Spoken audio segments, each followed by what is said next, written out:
So last time we saw the great flood, and we saw God's preservation of Noah and his family and all of the animals on board the ark through that. And then afterwards, we looked at the covenant that God established after the flood that was symbolized by the rainbow. And remember, God gave a specific command to mankind as part of that covenant, which was to be fruitful, multiply, and fill the earth. That's going to become important when we go to Genesis 11 because they disobeyed that covenant, or that command, and they hung out in one place. And so, anyway, when we look at the Tower of Babel, we'll talk about that. And then, of course, he had given the promise that he would never again destroy all life with a flood as his part of the covenant. Now, just as an aside here, I failed to mention when we discussed it in Genesis 6, but you remember God said that Noah was a righteous man in his generation in Genesis 6:9. That's the first use of the word righteous. It's the first mention of righteousness in God's word. Now, we thoroughly examined the concept of Noah's righteousness. Noah was no more righteous than any other man, apart from his obedience in faith. It said that Noah did everything that God commanded him, right? So God called him righteous. So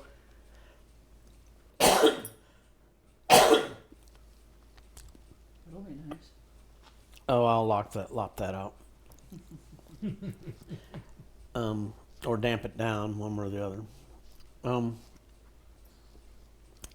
So, starting at the verse 18 of chapter 9, it says, "The sons of Noah who went forth from the ark were Shem, Ham, and Japheth. Ham was the father of Canaan. These three were the sons of Noah, and from these people the whole earth were dispersed." So we've seen that it was God's divine sovereignty that preserved Noah. God chose Noah, and more specifically, God chose Shem to preserve Shem through the flood, and that was necessary because it was through Shem that God was going to fulfill his plan of salvation for all mankind. So it was necessary that Shem be preserved through the flood. The latter part of Genesis 9 that we're in now and the entirety of Genesis 10 have been called the Table of Nations because they're devoted to the genealogies of these three sons of Noah. There's a similar genealogy, and this is where the typo is. It's found in 1 Chronicles 1, verses 5 through 27, and they're so similar that we won't even bother to compare them. Of course, you're welcome to. You have your words, but there's not enough difference to justify side by side comparison of them. There is in the web post. There is an additional resource. It's called Comparison of Biblical Genealogies, and they're not all the same. So, you can see there's in that document there are yellow highlights, and those are the places where they don't all agree. So, if we were going through, say, Luke, we would go through that in detail. Luke's genealogy is very interesting because it's backwards. All the rest of them say, well, so-and-so fathered so-and-so, and then so-and-so fathered so-and-so. Luke's says, Jesus, the son of, right? Yeah. Who was the son of? Who was the son of, who was of Adam, who was the son of God, right? Anyway, so Luke lists them backwards, lists them from latest to latest to earliest, I guess. So we'll look at that table of nations, but first we're going to encounter this unpleasant little story about Noah cursing his grandson, Canaan. And what's disturbing about it to me is he cursed his grandson because of a mistake that his son made. So instead of punishing his son, that's always. Yeah. Well, we'll get into that. It's kind of the Army way, you know. You know the stages of project development? Enthusiasm, disillusionment, panic, search for the guilty, punishment of the innocent, praise and honors for the non-participants. Anyway, that's the Army way, is, punish the innocent along with the guilty just because you can. So we'll get into that here. In verse 20, it says, Noah began to be a man of the soil, and he planted a vineyard. He drank of the wine and became drunk and lay uncovered in his tent. And Ham, the father of Canaan, saw the nakedness of his father and told his two brothers outside. Then Shem and Japheth took a garment, laid it on both their shoulders, and walked backward and covered the nakedness of their father. Their faces were turned backward, and they did not see their father's nakedness. Now, to the modern, Western liberated mind since the 1960s, looking on your father's nakedness, and in fact looking on anyone's nakedness, is not really that big of a deal to us, right? In fact, Noah's own culpability in this, getting drunk and, so drunk that he didn't know he was passed out naked, might seem like more of an offense than looking on it, right? Remember that before the original sin in the garden, Adam and Eve were naked and they were unashamed. They Didn't know any better. Remember God said, well, who told you were naked, right? So what is God trying to teach us in this? I don't think it's as much about Ham looking on Noah's nakedness or Noah's being drunk and naked in the first place, as much as it is Ham's disrespect for his father. Yep. And it doesn't say this in the word, but we can imagine that when he went outside and told his brothers, there was a little derision there, a little scoffing, a little scorn. Yeah, you should see Dad. Yeah. We can imagine that, and so that was what really got Noah angry.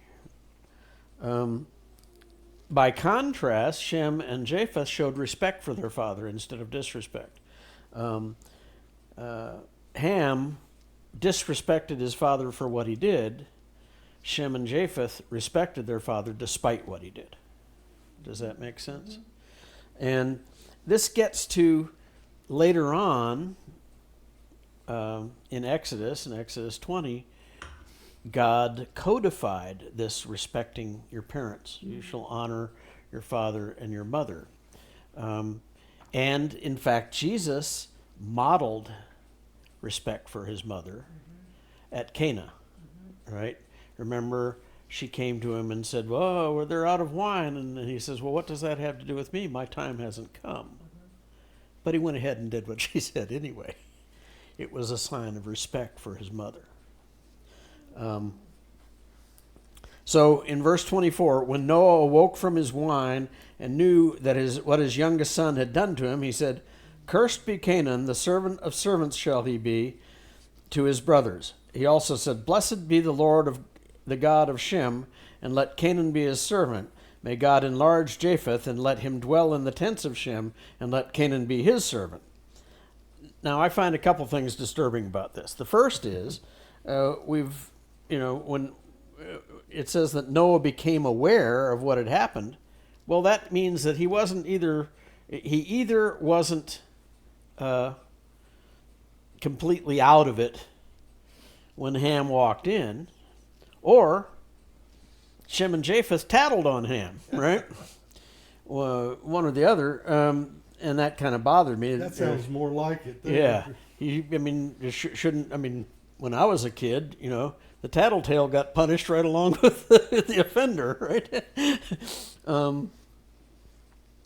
And the second thing that bothers me is that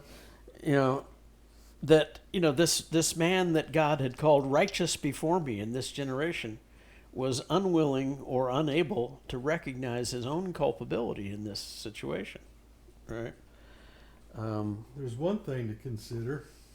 This is the first mention of wine And in drunkenness. the whole Bible. I mean, did they have wine before this? Was he even aware Hard that he to was say. getting drunk? Could be. Could have been a sudden realization. I remember when I was little. I think I was maybe 10 or 11, and a friend of mine and I stole some of my father's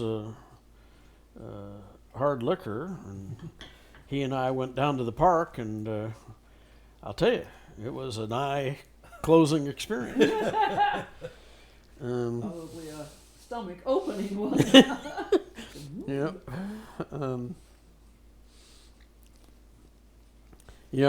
This whole not being able to recognize your own failings reminded me of what John said in 1 John 1.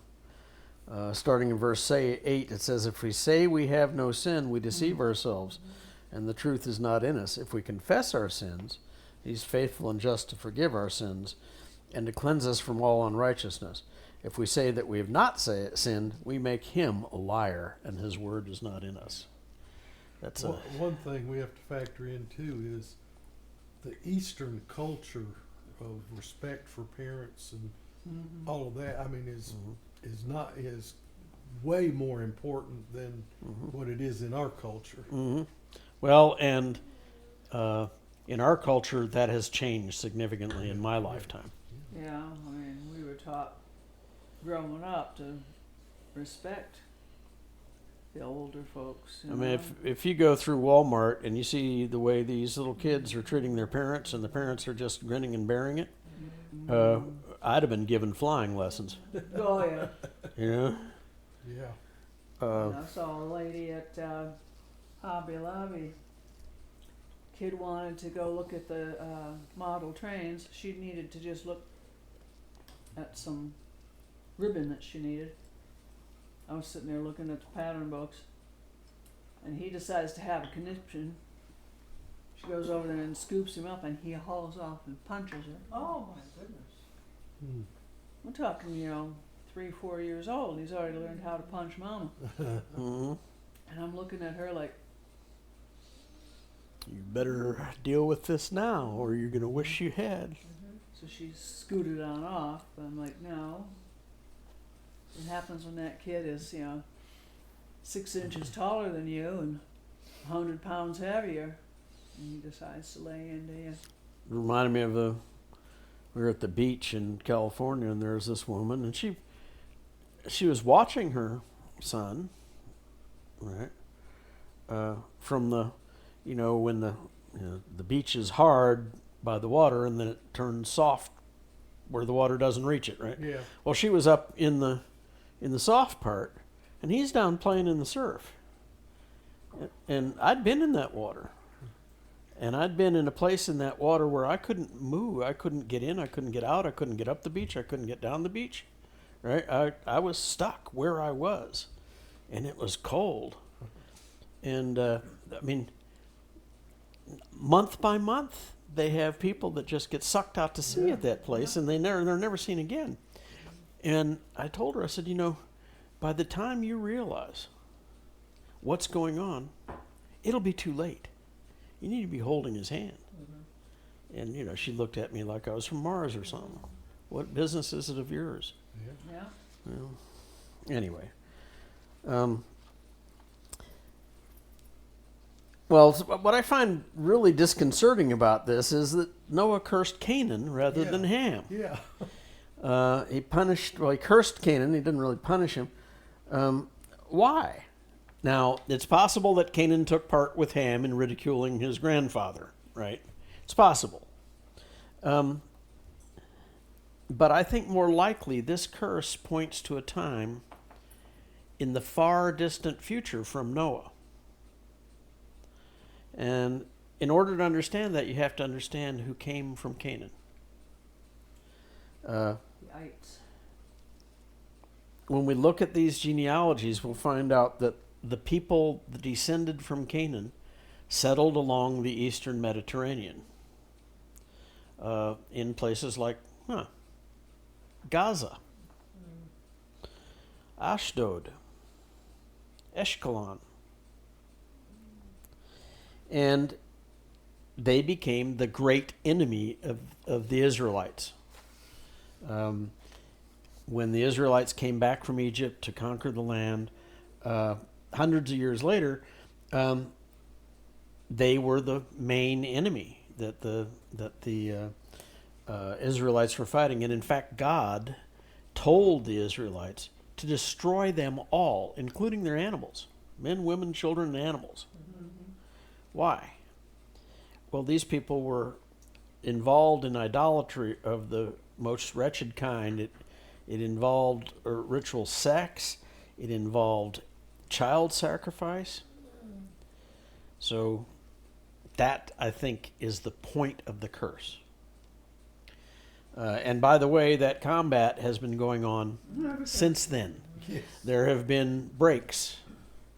And basically the breaks have been when some outside power has had their thumb on the area, right?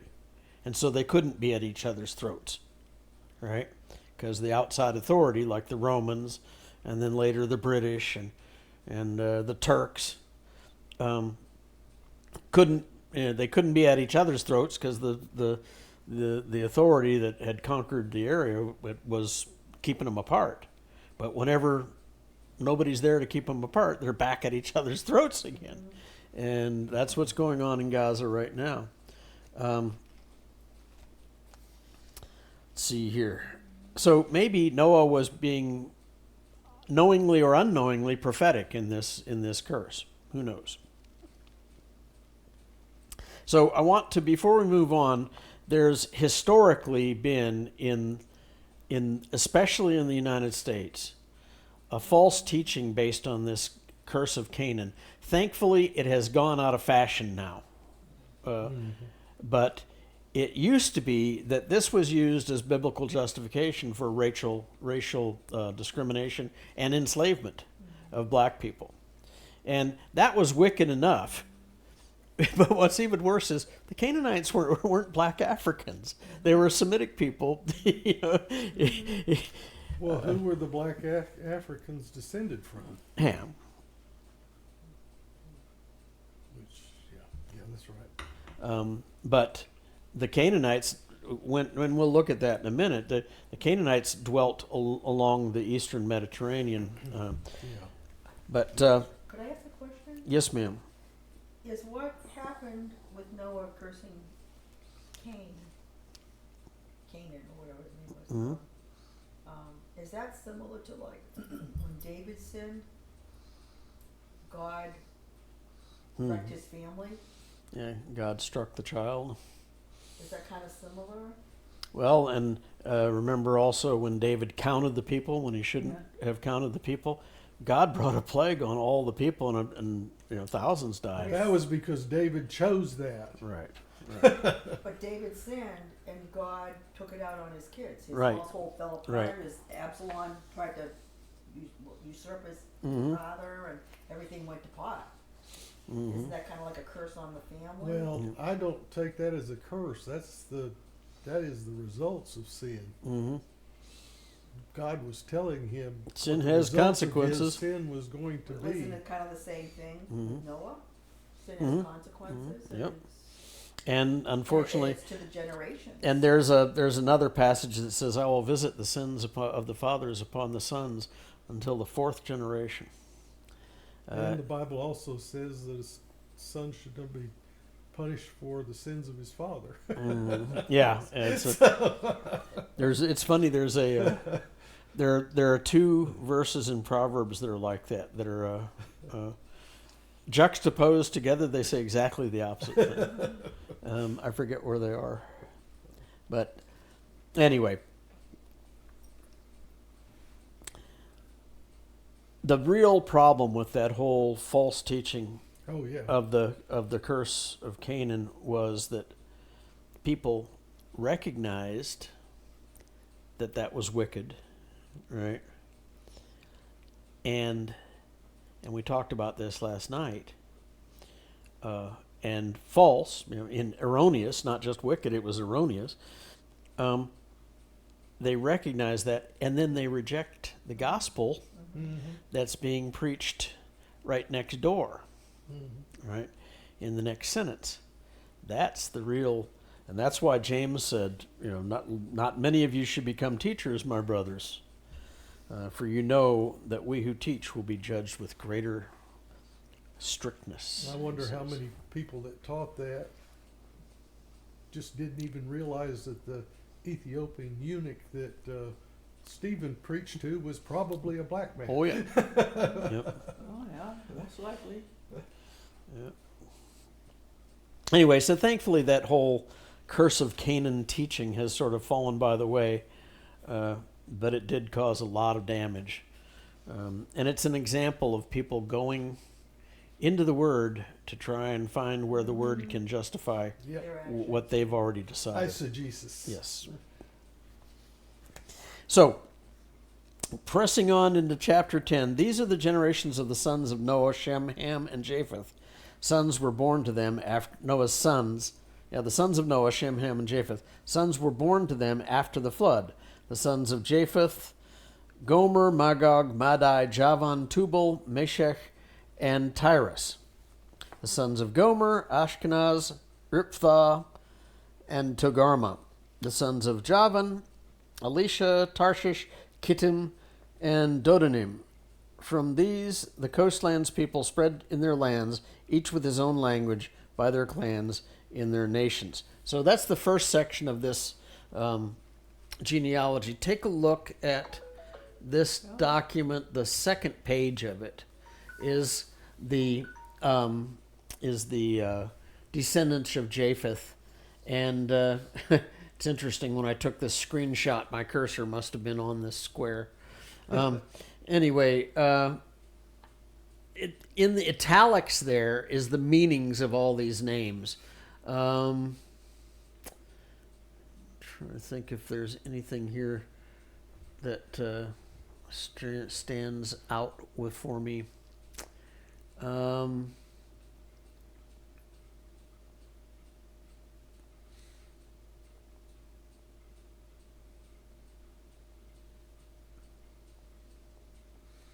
I don't see anything in particular.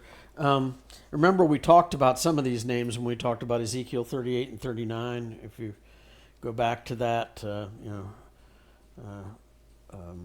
Ezekiel was told to pronounce a woe upon Gog of Magog, right?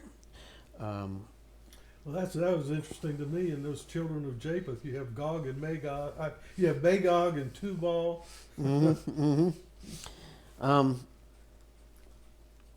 So this chapter 10 is called the Table of Nations, and it lists the people that are descended from these three sons. Now, the meanings of the names that you'll see are in italics, and then the path that leads from Shem toward Jesus is shown in red there.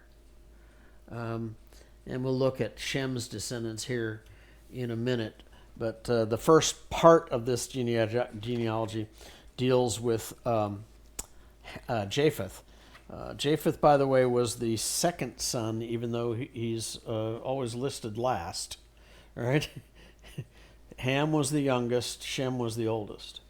I got these meanings of these names out of Blue Letter Bible, out of the Interlinear.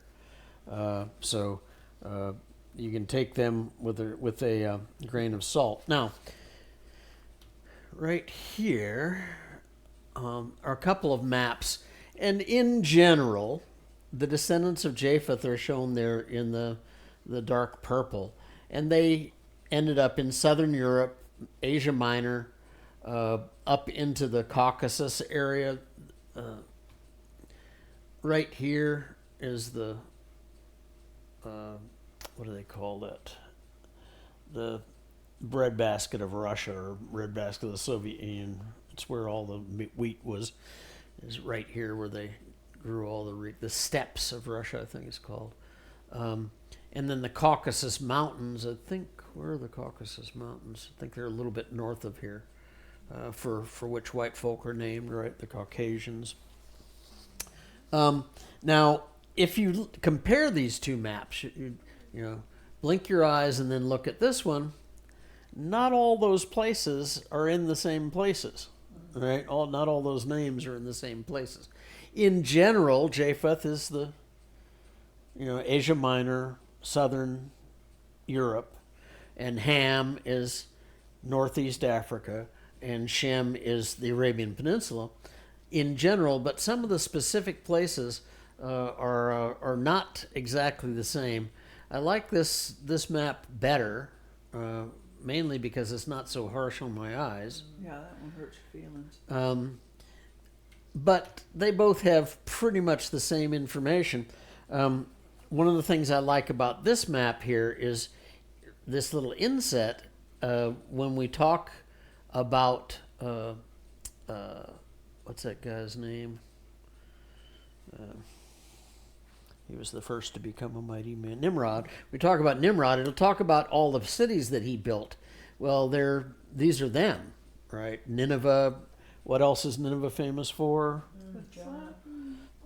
The slapping, yes. That's where Jonah was sent, right? The capital of the latter Assyrian Empire was in Nineveh. And it's, by the way, modern Mosul. I've seen Nineveh from afar, the ancient ruins. I wasn't allowed to go there unless I was on a mission to go do something else. We basically, when we were there, we went from secure point A to secure point B, and we went as quickly and directly as we could on a specific mission that we were out to do. And only one of us didn't make it. Mike got killed on the way to go do something. Anyway, this is the Fertile Crescent, the land between the rivers. The Tigris is the northern river or eastern river, and the Euphrates is the southern or western river. The ark would have landed somewhere up in these mountains here. And anyway, we'll talk about it when we get to it, but essentially the ark landed where the three circles up there all intersect. Sort of. Well, no, a little north more of up, that, yeah. more up in this area. Yeah. These are high That's right. mountains I right was here. misreading the map. Yeah. These are very high mountains. Sorry. The Mount Ararat.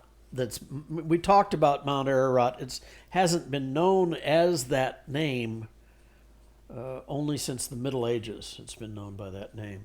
Nobody really knows where the mountains of Ararat were, but that's the highest mountain around, 16,000 feet. Anyway, let's see here. Anyway, I just wanted to a really quick look at these maps can tell you that some of these places that are associated with these names are guesses. Right? Perfect example is Tarshish. Nobody knows where Tarshish was. What's Tarshish famous for? No, that's Tarsus, which is right in here. Tarshish is where Jonah was going. Yeah, Jonah tried to run away to Tarshish. And ended up, and he was supposed to be going to Nineveh. And by the way, take a look at that. Either the big fish swam all the way up this river and barfed him out, or he had quite a walk from either the Persian Gulf or from the Red Sea or from the Mediterranean. It was probably the Mediterranean because the ship Where's was Nineveh? Nineveh is up here. This is a better map. Right, so Nineveh is right here. Nineveh is roughly here where the Lud is. Anyway, he left from Joppa, which is right here, trying to go to Tarshish. So he was somewhere in the Mediterranean when he got chucked off the ship. And so unless the big fish swam all the way around Africa, because there wasn't a Suez Canal at the time. The Suez Canal is right here. He probably got barfed out somewhere up here or possibly up in here. Either way, he had quite a walk. About the same distance, so. Yeah, it's a several weeks walk, and it's pretty rough country. Yeah. Anyway, so he had time to think about his crime on his way to. Didn't help though. It didn't help, because he was mad about the plant, right? We did Jonah. Oh, we did Jonah in on one of the evening services. Mm-hmm. And I did Jonah in California too. Great book, great little book. Anyway, I just wanted to show you that nobody really agrees about a lot of these things, at least not completely. Let's see here. And the same applies to the case name, or the name meanings in some cases. Now, with regard to these names, anytime, I don't think there are any under, there is one under Japheth. Whenever you see a name that ends in I am like this, it's a name of a people, not an individual. Remember, I am is like S. I am is in Hebrew like S is in English, right? So we change church to churches by adding S or ES, right? They change goy to goyim, right? By adding an I am. And remember the most famous example that we started out this study with, Elohim, right? The three-in-one God. Anyway, so anytime you see I am here, it's a group of people, not a specific individual. Let's see here. And remember also that names are reused. If we look at, for example, under Ham. Like John Smith. Yep. If we look at, where is it? Havilah and Sheba. And then we go back to Shem. Ooh. Go back to Shem. We'll find under Joktan, we'll find Sheba and then Havilah, right? and Havilah, right? So names are reused, so you have to be careful about that. And of course, that's not anything we don't do. Like you said, John Smith. I had a friend that he told a great story about when he was a kid. They were molesting the swans on this pond in his little village where he lived. He was British, and he was the slowest, so the bobby caught him, right? All right, you little ruffian. What's your name? What's your name? And John Smith, sir. Don't you lie to me, boy. That was his name. So he made up a name, and the guy let him go, right? So he said he was taught to lie by the police. But Well, in a class of 13 in my high school, 3 of us was soup. yeah. So let's see here.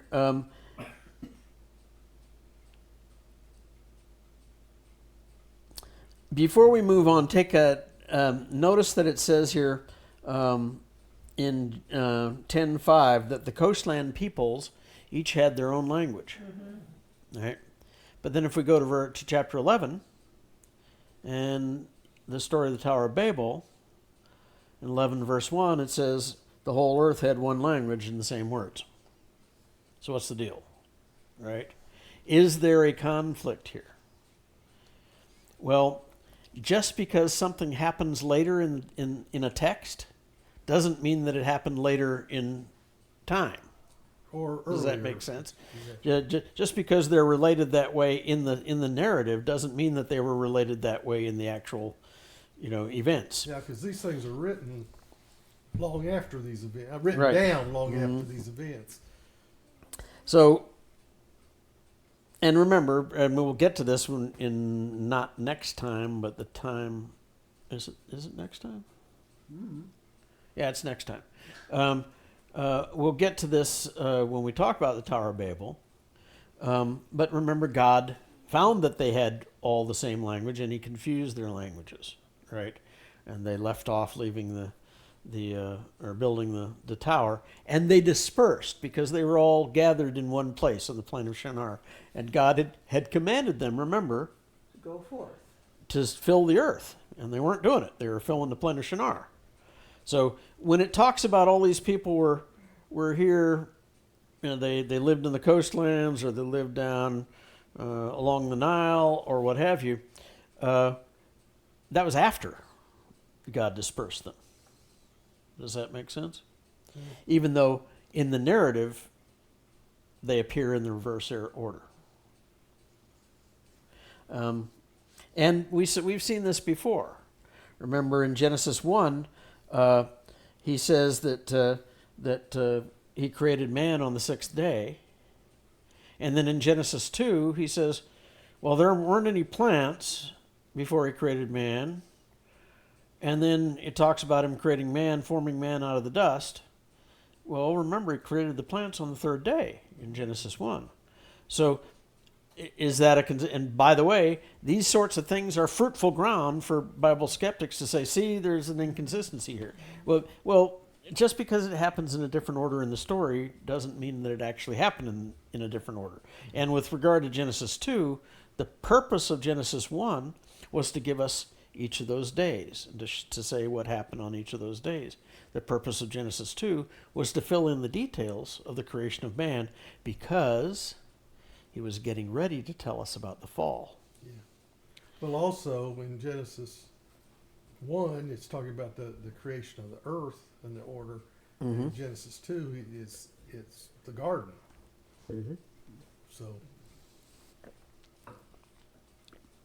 yeah. So anyway, we needn't get wrapped around the axle about those things. Is what I'm Yeah. trying to say.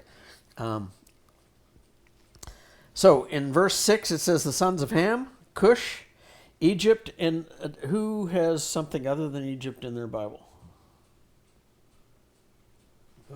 In chapter I have to go look. chapter 10, verse 6. Almost everybody will, unless you're reading the ESV. No, it says Cush, Egypt, Put, and Canaan. You're reading the CSB, the Holman. Holman, yes. And what does yours say? Cush, Egypt, Put, and Canaan. What are you reading? ESV. Okay. Let me see. He's still working on it. Yeah, look. Take that look. There it is. And that's Genesis. 10:6.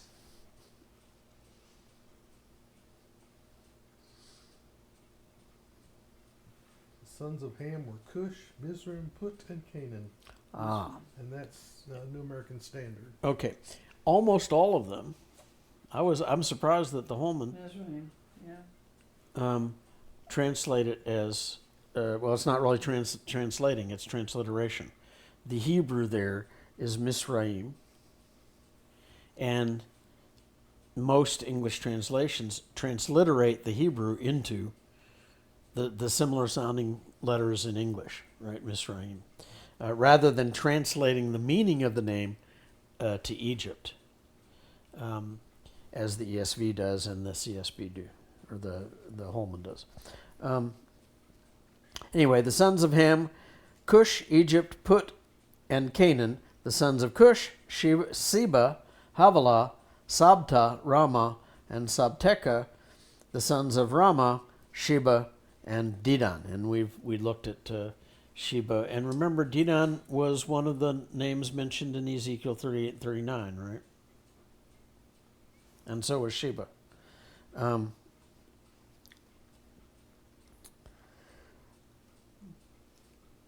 So let's look at the map again. I like this map much better. And notice that Ham was most of his descendants, not all of them. Right? Look here at this is really annoying when I get in the way of the receiver at the computer. Notice that some of Ham's descendants here in orange are outside the main area where they settled, which was along the coast of the Red Sea and the northern coast of Africa. So, here are the ones that we just looked at, those names that we just looked at in red. No, this is very annoying. Notice that the location for put is got a question mark after it. I think, yeah, this guy doesn't put a question mark. He just says it's right. Right. Whether it is or not. Most of these guys settled in that area, with some notable exceptions. Canaan settled along the eastern coast of the Mediterranean. Gaza, by the way, is right here where the little kink in the coast is. And you can see the Dead Sea is right there. Let's see, what else did I want to say about that? So, by that map, Ophir is from Shem. It's way over there near Egypt. No one over. Well, no, that's part of the legend. See this? Okay. This is just saying, okay, blue is Japheth, green is Shem, and orange is Ham. That's all that's saying. I was gonna say that's way over there. Yeah. And notice that two of the names again are reused, Havilah and Sheba. Where have you heard that name Havilah before? It's familiar, but I can't. Fiddler on the Roof. Yeah. I don't think we talk about it too much in this lesson, but in the next lesson we will. In Genesis 2, he talks about the four rivers that flowed from from Eden, and there was the river Pishon that flowed all around the land of Havilah, where there is gold, and the gold of that land is good gold, right? That's where you've heard that name before. Well, when you consider that names had meanings, Mm-hmm. What does the Havilah names for mean? people and the names for places could have the same meanings. Circle. Interesting. That's what Havilah means. Because it says the river Pishon flowed all around the land of Havilah. Circle. Yeah, go figure. So anyway, let's see here. Notice that, by the way, it says that Ham had 4 sons that are mentioned here. He likely had other children and that aren't mentioned in the genealogies. If you want to prove to yourself that these men had other children, go scan these lists and find me a woman's name. Well, there obviously had to have been women, or none of this begatting could have been taking place, right? So there were obviously some names not listed. All the girls, and possibly more sons that just. So only important sons. Well, at least not to the narrative that we're talking about. I mean, remember, the only ones that are really important are these guys that lie along that red line, right? Because the purpose of God's word is to tell us about Jesus. Yep. So in verse 8 it says, Cush fathered Nimrod. He was the first on earth to be a mighty man. He was a mighty hunter before the Lord. Therefore it is said, like Nimrod, a mighty hunter before the Lord. The beginning of his kingdom was Babel. And let's look at the map again. This is the whole area, if I can get this cursor to work. This is the whole area where Nimrod was a mighty man. And the plain of Shinar is right in this little, can't get the cursor right there. That's the plain of Shinar, the level land between the two rivers. And I lost a guy again.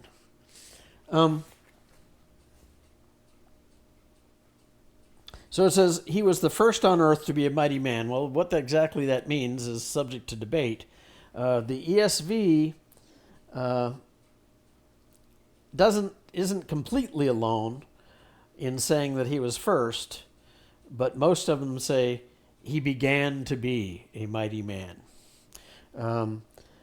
Whether or not he was the first to be a great leader or not, it's obviously that he was a great leader. Maybe the first on earth, maybe not. Most of the cities that he built are in this little inset right here. And you can find them on the list. There's a couple of other interesting places that aren't on the list associated with Nimrod. Haran, we'll get to that in not next lesson, but the lesson after that. Haran is where Terah, Abram's father, took his family. He was going to go to Canaan, but he stopped in Haran and stayed there until Abraham was 75 years old, and he died there. And then when Abram was 75 years old, God said, "Take your family and go to the land that I will show you. Leave the house of your father." Right? And I don't know if Terah had died by that time or not. Can't remember. Anyway, another interesting place that's listed down here, Ur. Ur of the Chaldeans. That's where Terah set out from, with Abram and Lot and Sarai. And what was the other wife's name? Milcah? I think so. And they were going to go to Canaan. Well, going to Canaan this way, it's like walking across Nevada, right? You just don't want to do it. You want to go by the river, right? And so they would have gone up and gone back down. But they stopped in Haran. This one right here, Susa. And by the way, the location of Ur, the location of Susa, and the location of Babylon. We've already talked about Nineveh, and what is that one called? Kala, Mari. These are all well-known locations. Haran, nobody knows really where Haran was, except that it was somewhere on the upper reaches of the Euphrates River. And but what about this one, Susa? What does that sound familiar to you about? I'm trying to place it. It's an Esther. Esther. Yeah, Esther was that's where Ahasuerus was king, was in Susa. Right.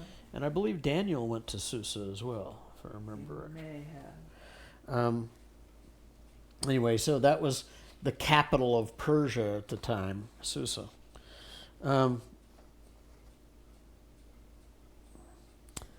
Now, most of these guys that were descended from Ham lived along the Nile, as you can see here, along the Red Sea coast of the Arabian Peninsula, and along the Mediterranean coast of northern Africa. With some notable exceptions, as I said, Canaan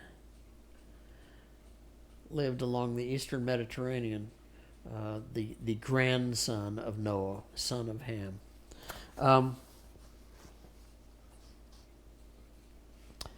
Also notable on the list of Ham's descendants is Sidon.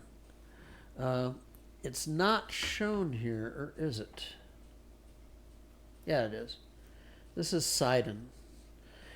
Sidon became a very important seaport for the Phoenicians. And if you remember, Sidon was visited by Jesus. And it's a great little story. It's worth a detour. in Matthew 15, starting in verse 21. It says, "And Jesus went away from there," and I can't remember where the there was, but it was probably in Capernaum or around there. Jesus went away from there and withdrew to the district of Tyre and Sidon. Tyre isn't shown on here, but it was another famous Phoenician seaport very near to Sidon. Right today, they're in extreme southern Lebanon, just north of the Israeli border. Anyway, Jesus went away from there and withdrew to the district of Tyre and Sidon, and behold, a Canaanite woman from that region came out and was crying, "Have mercy on me, O Lord, Son of David. My daughter is severely oppressed by a demon." But he did not answer her a word, and his disciples came and begged him, saying, "Send her away, for she is crying out after us." And remember, these were Gentiles. She was a Canaanite. She was and one of the stories calls her a Syro-Phoenician woman, right? Let's see here. He answered, I was sent only to the lost sheep of the house of Israel. But she came and knelt before him, saying, "Lord, help me." And he answered, "It is not right to take the children's bread and throw it to the dogs." She said, "Yes, Lord, yet even the dogs eat the crumbs that fall from their master's table." Then Jesus answered her, "O woman, great is your faith. Be it done for you as you desire." And her daughter was healed instantly. Now, this would have really irked the Pharisees, because Jewish men weren't even supposed to speak with Gentiles, particularly Gentile women. Right? Remember, the same is from in John. Is it John 4? It's John, right? Yeah. The woman at the well. Yeah. She was. It's interesting because that story says that he had to travel through Samaria. He didn't. He didn't. The best way was to go down by the river where there was water. He didn't physically have to travel. Yeah, He had to go meet her. That's right. Anyway, I love that little story. Can I go back to something you said earlier? You said that the Canaanites were Semites? Yeah, Semites, as in like the Arabs are Semites, the Jews are Semites. All of the people of that area, they're Caucasian by race, but they're specifically. I thought Semites were descendants of Shem. Well, that's where the words derive from. I was just wondering because you said that the black people are descendants of Ham. Well, Canaan was Ham's son, so right. So Canaanites would be descendants of Ham, right? Yeah. But the word Semite, yeah. you'll hear discussions about Semitic people. Yeah. Those are the Arabs, the Jews, all the people that live in the Middle East. Okay. And they're white by race, but they're a specific ethnicity, kind of like Latinos and Anglos. We're both Caucasians, right? But there's a specific ethnicity that, you don't see a lot of blonde, blue-eyed Mexicans around. You know what I'm saying? Yeah. Anyway, another notable. Let's go back to the list of him. All these ites that were descended from Canaan. We already talked about Sidon. The Jebusites. They dwelt in a town called Jebus, or Jebus, which was later called Salem, which is now called Jerusalem. Salem. Let's see.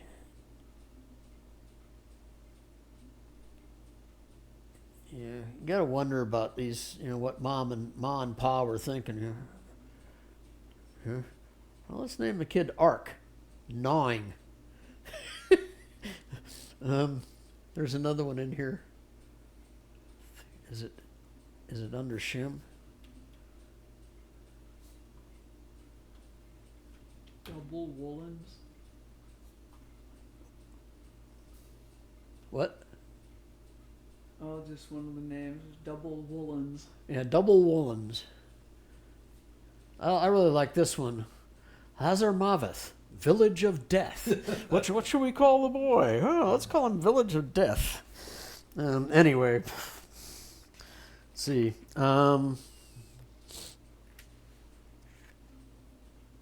So, pressing on to the descendants of Shem, as I said, Shem was the firstborn, and it says, to Shem also the father of all the children of Eber, the elder brother of Japheth, children were born. Well, this is a very strange phrasing. Right? Yes. It should say, or it might better say, children were also born to Shem, the elder brother of Japheth, the father of all the children of Eber. Right? And father of all the children of Eber. He was the father of all the children of Eber because he was the father of Eber, right? And he was the brother of Japheth. And he had kids. That's what this verse is trying to tell us.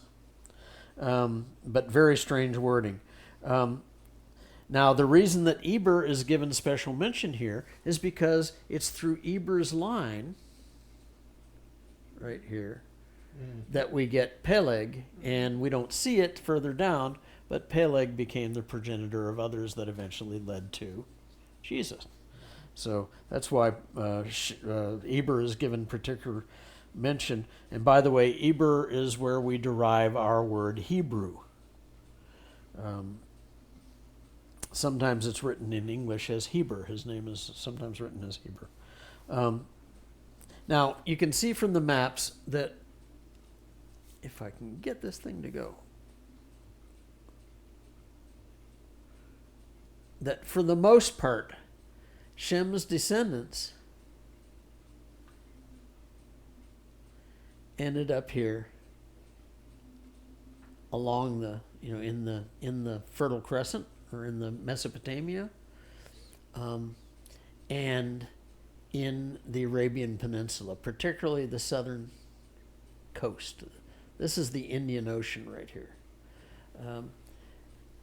And up into here, this is Iran right now, but the land keeps getting higher and higher and higher, and this area right here, where it is right there, is the Hindu Kush, where the Himalayas start to grow up out of the Hindu Kush. That's the area that's been under so much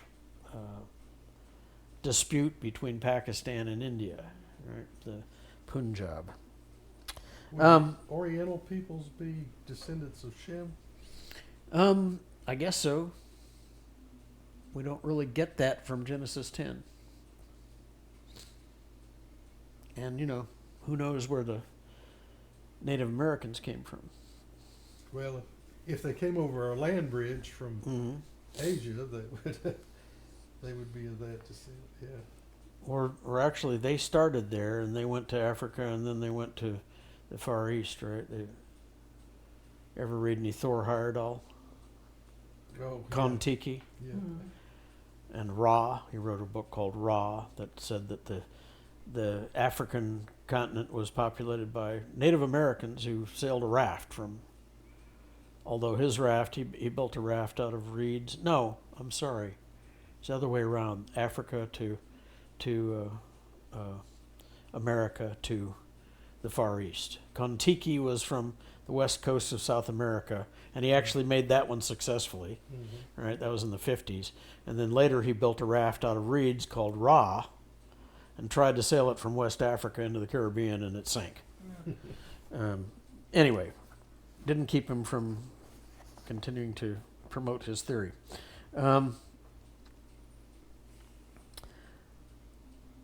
So, in verse 22, the sons of Shem, Elam, Asher, Arpachshad, Lud, Aram, the sons of Aram, Uz, Hul, Geter, and Mash. Out of these names, the only one that's really noteworthy is Arpachshad, because he became the father of, come on, There we go. So from Shem, son, grandson, great-grandson, great-great-grandson. Verse 24, Arpachshad fathered Shelah, and Shelah fathered Eber. To Eber were born 2 sons. The name of the one was Peleg, for in his days the earth was divided, and his brother's name was Joktan. Now, Peleg's name means division, but what division were we talking about? Some have proposed that this was when the original one continent, Pangaea, broke up, and that was the division of the earth that is being talked about here. I don't think so. I think that happened a long time before. And more likely it refers to the division of the languages that we'll talk about in Genesis 11, when God dispersed the people out of the plain of Shinar. And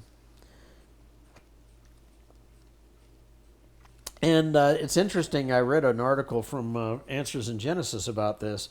There are some extra biblical writings, Sumerian writings and Babylonian writings and Egyptian writings, that tend to support the idea that Peleg's birth was right around the time of the Tower of Babel. So, anyway, that's an interesting article. There's a link to it on my website. And then in 26, it says, Joktan fathered Almadad, Sheleph. Yeah, he's there. Hazar Maveth, that's the guy that means village of death, right? Jerah, Hadaram, Uzal, Dikla, Obal, Obanal, Sheba, and that's one of the ones that's reused, remember? Ophir, Havilah, and Jobab. All of these were the sons of Joktan. Now, Joktan's name means smallness, and he may have been small, but he was busy. There are 13 sons listed here, and as we said, there must have been daughters as well. A lot of them are cities. Yes. The names of cities, too. Mm-hmm. The territory in which they lived extended from Misha in the direction of Sephar to the hill country of the east. These are the sons of Shem by their clans, their languages, their lands, and their nations. Now, we talked about Havilah. Havilah is mentioned in Genesis 2 and with regard to the river Pishon. And what I found interesting about that is if you look at Genesis 2, although the location of Eden is no longer known and the location of this river isn't known, probably since the flood, Moses wrote about this gold in the present tense.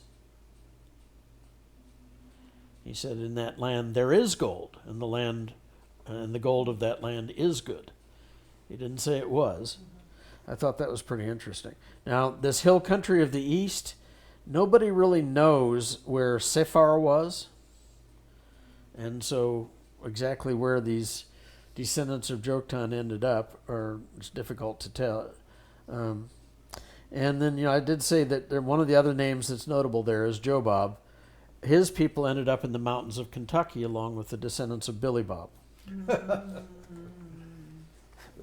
Yeah.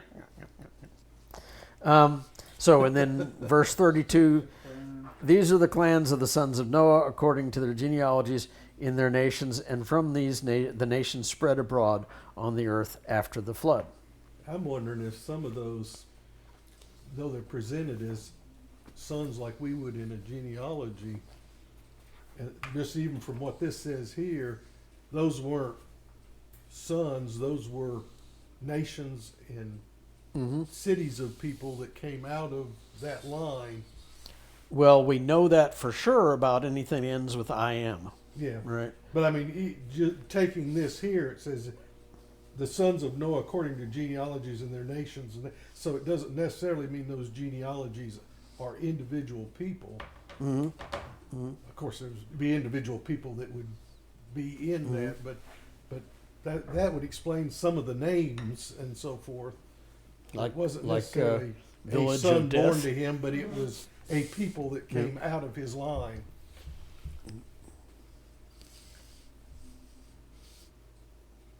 I kind of wonder about that. Hazar Mava. I wonder if that's what was the name of Jim Jones's town down there. It's a village of death.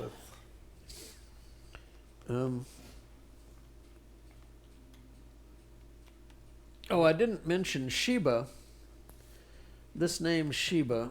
I can just see them cuddling their little newborn baby and say, "We're going to name him Village of Death."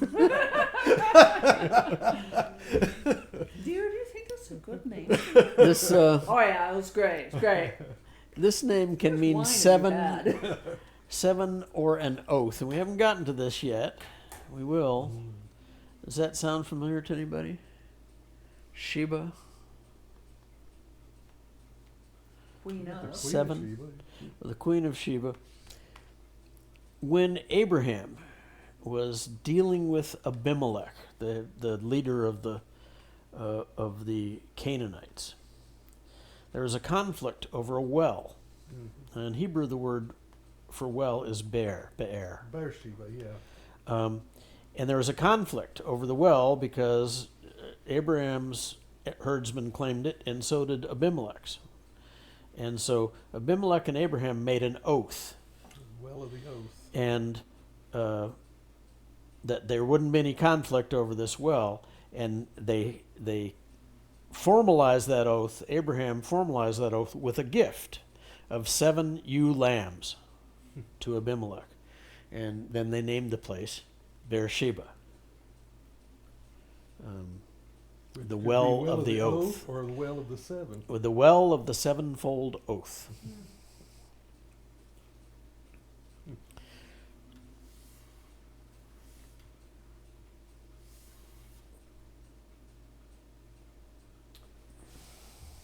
Yeah, our Western minds have a trouble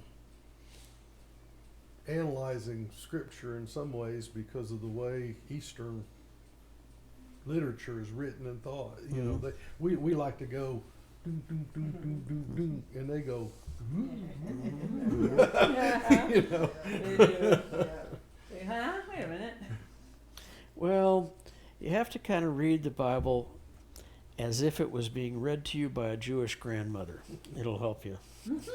There's some good. I've seen some good online things of different teachers. Some of them Hebrew, Jewish or whatever, that go into some of looking at scriptures from the Hebrew standpoint of how, and it's quite interesting that there are nuances there that the West, most of our Western commentaries on that completely miss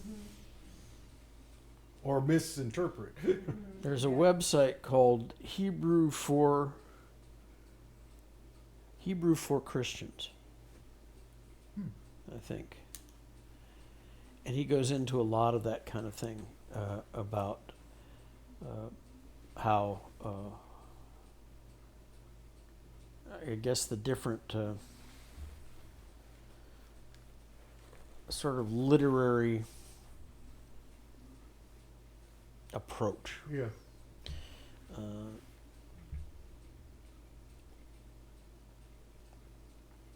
I've stumbled on it because it's got practice things. Remember when you were in elementary school and they gave you those things with it had 2 solid lines and a dotted line, a bunch of them, and then on the left was an outline of the B, okay, and it had a little. You make this, and then you make that, and then you make that. Well, he's got those for Hebrew, for the Hebrew alphabet. So, little practice sheets, and then that's just the first part of it. I haven't really gotten much into it, but I wanted to start trying to write those letters and recognize the letters. Yeah, I had Hebrew in seminary, but I thought, man, after all this work, I'm going to use this stuff. Yeah. But the value of taking Greek and Hebrew for me, you're reading along with somebody's thing, and they said, in the Hebrew it does Does this, this. and you can kind of tell when they're Full of crap. yeah, exactly. You can tell when they're just blowing smoke